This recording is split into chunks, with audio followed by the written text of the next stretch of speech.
कागल तालुक्यातील सावर्डे बुद्रुक इथं 17 ऑगस्ट 2021च्या मध्यरात्री सोनाळी इथल्या वरद रवींद्र पाटील या 7 वर्षीय बालकाचं अपहरण करण्यात आलं होतं.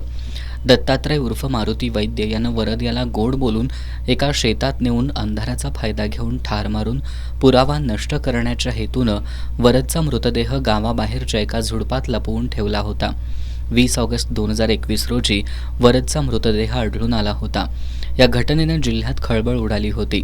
या प्रकरणी मुरगुड पोलिसात गुन्हा नोंद करण्यात आला होता. या गुन्ह्याचं गांभीर्य पाहून हा गुन्हा करवीरचे तत्कालीन पोलीस उपअधीक्षक आर पाटील यांच्याकडे वर्ग करण्यात आला होता. पाटील यांनी तपास पूर्ण केला. दरम्यान ते सेवानिवृत्त झाल्यानं तत्कालीन पोलीस उपअधीक्षक प्रिया पाटील यांनी वरद पाटीलच्या खून प्रकरणी दत्तात्रय उर्फ मारुती तुकाराम वैद्य याच्या विरोधात न्यायालयात दोषारोपपत्र दाखल केलं होतं.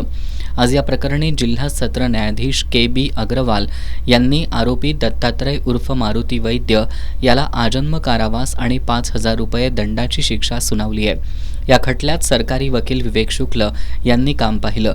शुक्ल यांनी या खटल्यात एकूण 25 साक्षीदार तपासले. सरकारी वकिलांचा युक्तिवाद, यापूर्वीचे न्यायनिवाडे आणि साक्षीदारांच्या साक्षी ग्राह्य मानून हा निकाल देण्यात आलाय.